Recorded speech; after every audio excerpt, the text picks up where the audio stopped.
accuse me of not having done my homework if I didn't at least mention that at one time in the 60s you had a super stock car. That's true. It was a Dodge. We got 62 Dodge, and then even a 63. And we actually went and raced Nicholson and Maverick and all the guys with it. Did you drive it? I drove it lots of times, yes. And then I had a couple other guys that liked to drive it too. Even my wife even drove it. There's trophies over in the case that she won in it. Well, this 39 Ford, she drove a lot. Yes, she did. This was a car that we built together right after we got married. It had a Chrysler Hemi in it and a Lincoln transmission and tuck and roll. And I put the big back window in it so that she could see out back. You know, these Fords had little bitty windows. Sure. And she was short. And so was your brother's that gas car? Swamper had two. Mm-hmm. And let's see, what else? You know, like any good inventor, okay? Anybody you want to mention, Alexander Graham Bell, Thomas Edison, not everything they built worked. And not everything big has worked. There's a couple here that didn't burn up the dragster. Isn't that the truth? We got a streamliner sitting over here on the other side that was supposed to go 275 miles an hour, and at 165 it flew. And then we had to retire that after just a very few runs.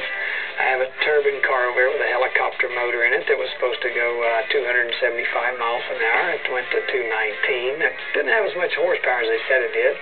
Had a sidewinder that's going to revolutionize the world. And it got a lot of ink, but it only went 230 miles an hour, and that's not quite good enough. Pardon me if I tell you that the, quote, funny car that Emery Cook drove was not my personal favorite.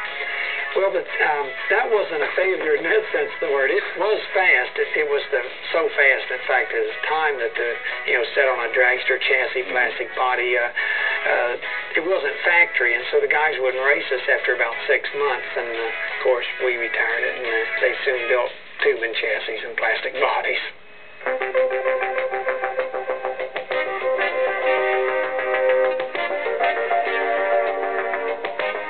March 8, 1970, Lions Drag Strip, Long Beach, California. Disaster again strikes Don Garlits.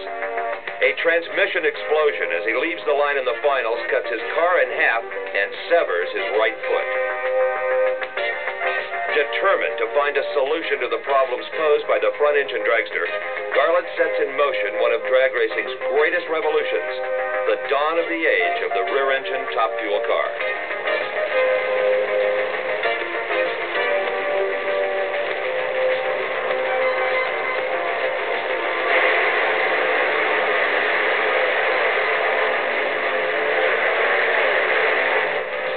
Steve, you know, this car is one of my favorites, if not the favorite, because this is the rear-engine car. It's a needle-nose thing from the front to the back.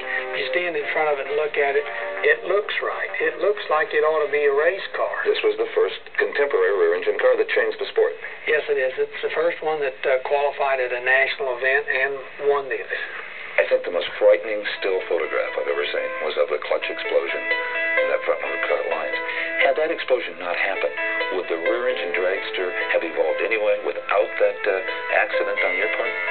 I think it would have. I just think that it would have been probably 3 or 4 years down the road. But sooner or later, somebody would have put one together, and the cars were getting longer, and the clutches were getting right. This was one of the things that did help my development.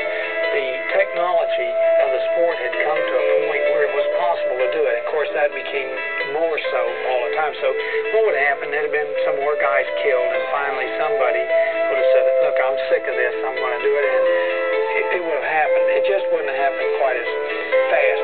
Because what makes something like that really take place is for somebody like a Snake or Tom McEwen or Gary Beck or somebody, one of the front runners, to take a project and put their heart into it. And what was happening before was guys that weren't really that type of a racer were building the cars, and they were trying funny deals. Most of them, all of them had funny front tires or funny drives.